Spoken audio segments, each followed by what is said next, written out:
नमस्कार दोस्तों, मैं हूं अरुण शर्मा और आज आपकी मुलाकात कराने वाला हूं अपने बहुत पुराने मित्र संजीव कुमार शर्मा जी से, जिनको बॉलीवुड में काम करते हुए 25 इयर्स हो चुके हैं एज ए कोरियोग्राफर डायरेक्टर। और मज़े की बात एक और है कि हमारे मित्र संजीव कुमार शर्मा जी बहुत अच्छे लिरिक्स राइटर भी हैं। हर महीने में एक ना एक नया गाना उनका सुनने को मिलता रहता है। चलिए मुलाकात करा देते हैं संजीव कुमार शर्मा जी से। तो संजीव जी, स्वागत है आपका इनकट बॉलीवुड में। नमस्कार।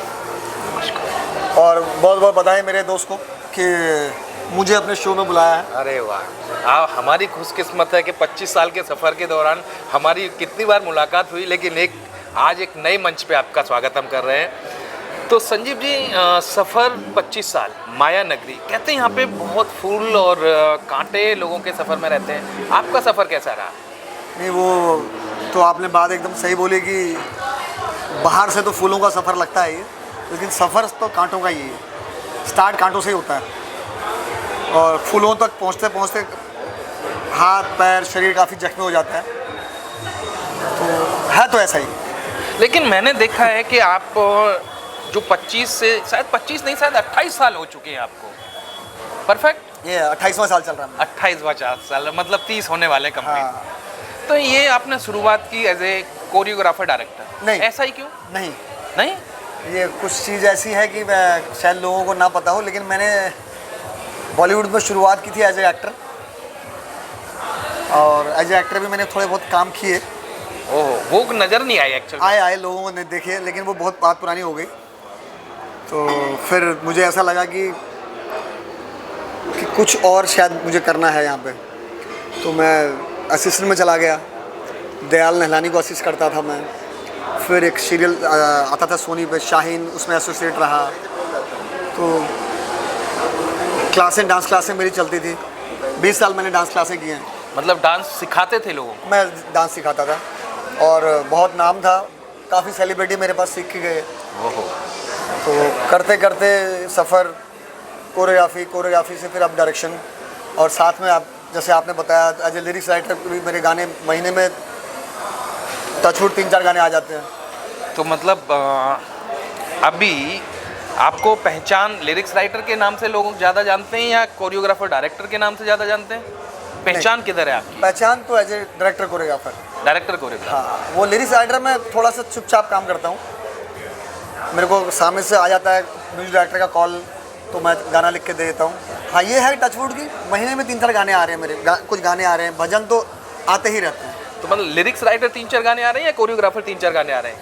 Director and choreographer and lyrics writer. मतलब ये वाली बात हो गई ना कि हींग लगे ना फिटकरी, रंग चोखा चोखा। वो क्योंकि अभी वो ज़माना ख़त्म हो गया।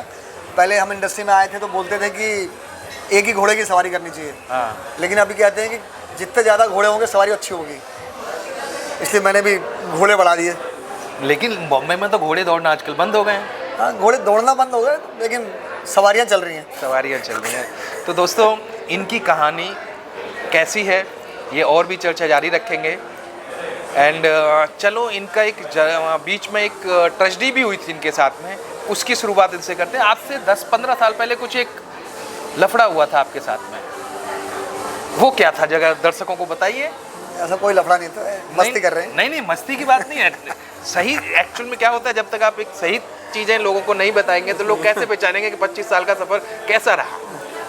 सफ़र अच्छा था, मैं ऐसे क्यों बोलूँ। ये बॉलीवुड है, यहाँ तो बिना धक्के खाए और बिना वड़ा पाव खाए और बिना ट्रेन रेलवे स्टेशन पे सोए कभी कोई सक्सेस मिली नहीं किसी को। मुझे भी करना पड़ा। मैंने भी शायद भूखे भी रहे हैं, कई दिन से पानी पी के भी रहे हैं। रगड़ा पाव चलता था, 2 रुपये में आता था, वो खा के भी रहे हैं। तो लेकिन हाँ, वो जो टारगेट था उसको छोड़ा नहीं। तो शायद जो भी थोड़ा अभी मुकाम है वो उस वजह से है कि वो टारगेट को छोड़ा नहीं, भटके नहीं हम लोग। लेकिन जब आप एक्टिंग कर रहे थे तो किसी ने आपको मार्गदर्शन किया था या क्या ऐसा आपको लगा कि मेरे को कोरियोग्राफर डायरेक्टर बनना चाहिए? डांस क्लासें स्टार्ट की आपने, ऐसा क्यों आपने सोचा कि मैं लोगों को डांस भी सिखाऊं? काफ़ी एक्टर्स से ने आपसे डांस सीखा है, लेकिन ऐसा किसी ने तो आपको मार्गदर्शन, कहते हैं ना एक उंगली कोई पकड़ता है। नहीं, मैं बेसिकली हल्द्वानी नैनीताल का रहने वाला हूँ। तो मेरा जन्म वहीं हुआ है, तो मैं वहाँ पे भी जब मैं स्कूल से ही मैं वहाँ पे डांस सिखाता था वहाँ पे, लेकिन उस टाइम ब्रेक डांस चलता था। ओके। तो मैं जब बॉम्बे आया तो मुझे एज ए कोरियोग्राफर वाला चक्कर कुछ पता नहीं था, मैं तो एक्टिंग करने आया था। तो कहते हैं पापी पेड़ बहुत कुछ करवा देता है। तो धीरे धीरे समझ में आया कि यार ये एक्टिंग से कुछ होने वाला नहीं ज़्यादा। तो लाइन चेंज करी, कोरियोग्राफी में चले गए। कोरियोग्राफी में गए और पहला गाना ही बहुत बड़ा मिल गया, टाइम्स वालों के लिए एक बहुत बड़ा गाना किया, सोने का छल्ला। फिर वो एक गाना चला तो उसके बाद फिर कहते हैं गाने की बाढ़ से आ गई, बहुत गाने किए, 300-400 गाने आ चुके हैं मेरे। तो जैसे आप नैनीताल से हैं, नैनीताल के पास एक जगह है कैंची धाम, बहुत फेमस है, बाबा नीम करोली बाबा। और मैंने सुना है आपके अभी कुछ प्रोजेक्ट भी नीम करोली बाबा को लेके चल रहे हैं, उसके बारे में कुछ, ये कम्प्लीटली भक्ति होगा या कुछ अलग इसमें है? नहीं, आप नीम करोली बाबा जाने वाले हैं, सुना हाँ, है। पहले तो नीम करोली बाबा की जय हो। तो नीम करोली बाबा के लिए भी एक भजन मैं लिख रहा हूँ, अच्छा भजन लिखने की कोशिश चल रही है। भजन तो बहुत सारे लिखे हैं और अगले महीने शायद हम शूट पे भी जा रहे हैं वहीं नैनीताल, मैं जहाँ पैदाइश है। कोशिश है कि कुछ अच्छा करके लाने की। अभी कुछ दिन पहले आप शायद शूट करके आए हैं 3 से 4 गाने, 6 गाने। 6 गाने, ये आउट ऑफ इंडिया थे कम्प्लीटली सारे सॉन्ग? हाँ, मैं ये शूट करके आया हूँ इस्तांबुल और ग्रीस में। 6 गाने शूट किए हम लोगों ने, बहुत खूबसूरत शूट हुए हैं। अब रिलीज़ की तैयारी चल रही है। एक देखो कैसा रिजल्ट आता है। शूट तो अच्छे हुए हैं बहुत। और कुछ नया भी प्लान है कि आप बॉम्बे में 25 साल से ऊपर हो चुके हैं, तो कोरियोग्राफर, डायरेक्टर, लिरिक्स राइटर, और कुछ भी प्लान है कि उसके फिल्म मेकिंग या कुछ और डांस क्लास के अलावा एक एक्टिंग क्लास स्टार्ट करने का, या कुछ माइंड में और कुछ नया चल रहा है? मेरा काफ़ी टाइम से एक प्रोजेक्ट पे काम कर रहा हूँ एज ए डायरेक्टर। बड़ी फिल्म के लिए मेरा काम चल रहा है और काफ़ी नज़दीक भी पहुँच गया हूँ मैं। तो वो फिल्म बनाने का प्लान है। बाकी मैंने अभी जस्ट शुरू किया है 1 महीने पहले से। मेरे चैनल के शॉर्ट फिल्में बनानी शुरू की हैं, 2 बनाई हैं, अभी तीसरे की 3 दिन के बाद शूट है। तो ये तो बस ठीक है कि टाइम पास के लिए। मेन मेरा टारगेट वो फिल्म है जो मैं बोल रहा हूँ, एक बड़ी फिल्म। तो यानी कि अपन लोग कह सकते हैं कि आपने शुरुआत एक्टिंग से की, एक एक्टिंग का सफ़र था, उसके बाद एक सफ़र था आपका डांस क्लासेस आपने स्टार्ट की, उसके बाद सफ़र आपका कोरियोग्राफर के बाद में कोरियोग्राफर कम्प्लीटली डायरेक्टर बन गए, अभी आप फिल्म डायरेक्टर बनने वाले हैं। तो उसके बाद खुद प्रोड्यूस करने वाले हैं? नहीं, प्रोड्यूस तो मैं आपसे ही करवाऊंगा। नहीं, मेरे से नहीं, क्योंकि मैं जहाँ देख पा रहा हूँ आप एक्टिंग कर रहे थे, फिर आपने डांस क्लासेस शुरू की, फिर आपने कोरियोग्राफर, फिर डांसरों को कोचिंग दिया, उसके बाद डांस क्लासेस के बाद आप कोरियोग्राफर बने, आपके गाने आ रहे हैं बैक टू बैक, अभी आप फिल्म डायरेक्टर बनने वाले हैं। तो क्या ऐसा मकसद है कि जो फिल्म का जो प्रोड्यूसर आप खुद ही, मेरे को लगता है कि आपको बनने वाले हैं? नहीं, मेरी फिल्म अच्छी चल गई तो पैसा आ गया तो इसमें कोई बुराई तो नहीं है, लेकिन फिर भी मैं कोशिश करूँगा कि आप जैसे लोग भी मेरे पार्टनर बने उसमें। लेकिन हमारे जैसे लोग कहाँ से पार्टनर बनेंगे? हम तो आपका इंटरव्यू लेने के लिए 25 साल लग गए। हमने कितनी बार आपसे अनुरोध किया कि भाई बैठो, कभी हमारे लिए भी टाइम दीजिए, लेकिन आप बहुत बिजी। और मैंने देखा आप सोशल इशूज़ पे काफ़ी काम, शॉर्ट फिल्म्स बना रहे हैं आजकल। हाँ, लोगों के अंदर से मैंने देखा है कि सेंटिमेंट जो होता है वो ख़त्म हो गया है। तो मेरी कोशिश है कि वो जो सेंटिमेंट है वो मैं वापस लेके आऊँ। मैं जो बना रहा हूँ और लोगों को पसंद भी आ रहा है। तो जो सेंटिमेंटल ख़त्म हो गया है, आपके पास है क्या? मेरे पास तो बहुत है, तभी तो मैं तभी बना रहे हो? घूम फिर के आपके पास आया इतने सालों के बाद।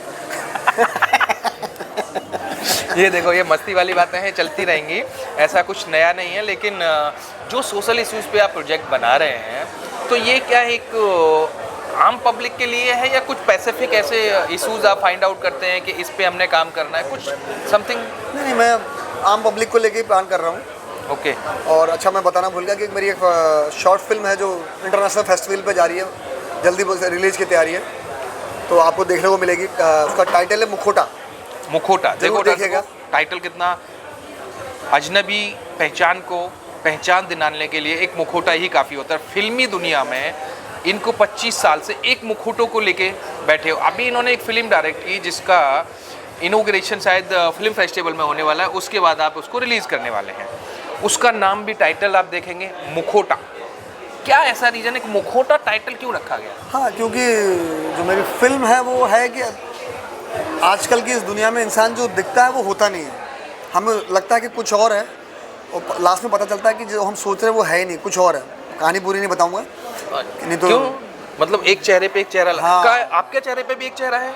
मैं तो वही हूँ जो 28 साल पहले बॉम्बे आया था, नहीं नहीं, वो तो नहीं थे। पहले आप 28 साल पहले तो एक एक्टर थे, अब दोबारा से एक्टिंग की तलाश में हो क्या? एक्टिंग करता रहता हूँ। करते रहते हो? मतलब जो 28 साल पहले आए थे। अपनी फिल्मों में भी मैं एक्टिंग करता रहता हूँ, मेरी शॉर्ट फिल्मों में मैं एक्टिंग करता हूँ, वो छूटता नहीं है। यानी कि मेरे को लगता है एक्टिंग भी आपकी, डायरेक्शन भी आपका, राइटिंग भी आपकी और प्रोड्यूसर भी आप, राइट? कम पैसे में बड़ा काम। कम पैसे में बड़ा काम। और बाकी जो लोग हैं उनको जोड़िए ना अपने साथ में। आपको नहीं, डीओपी है मेरे, डीओपी भी होते हैं, बाकी एक्ट्रेस होती हैं, बाकी एक्टर होते हैं। लेकिन आप तो कह रहे हैं हम साउंड रिकॉर्डिंग्स भी होते हैं, मेकअप हेयर भी होता है। लेकिन कुछ लोगों को काम दीजिए तो और मजा आएगा ना, कि आप सारा काम खुद करेंगे। नहीं, अब जो इतने सालों का कीड़ा अंदर पल रहा है, वो कीड़ा भी तो निकालना है। तो मतलब एक्टिंग का एक कीड़ा होता है दोस्तों, वो सबकी हकीकत है। लोग यहाँ पे एक्टर बनने आते हैं और मैं भी काफ़ी लोगों को जानता हूँ जो शुरुआत उन्होंने एक्टिंग से की थी, कुछ शॉर्ट फिल्म्स या कुछ सॉन्ग्स के साथ में, बट आज एक लाइफ को जीने के लिए एक नई जॉब भी कर रहे हैं।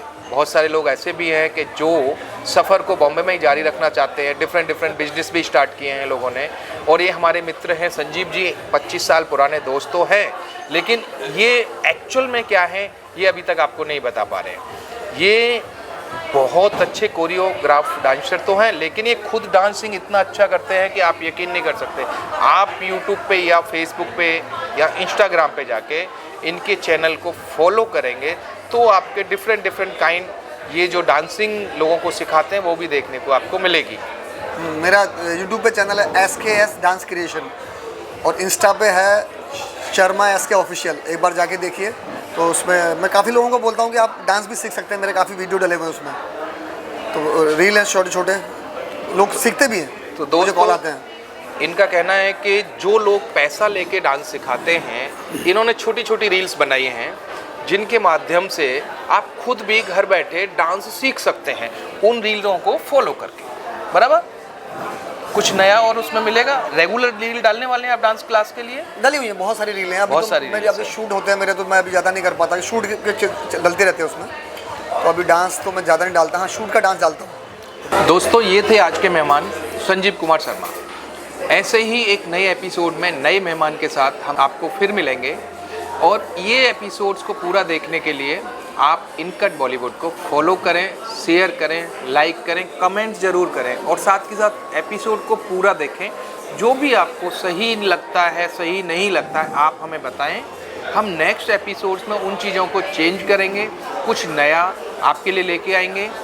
तो इसी के लिए मैं अरुण शर्मा विदा लेता हूँ आपसे। जय श्री कृष्णा।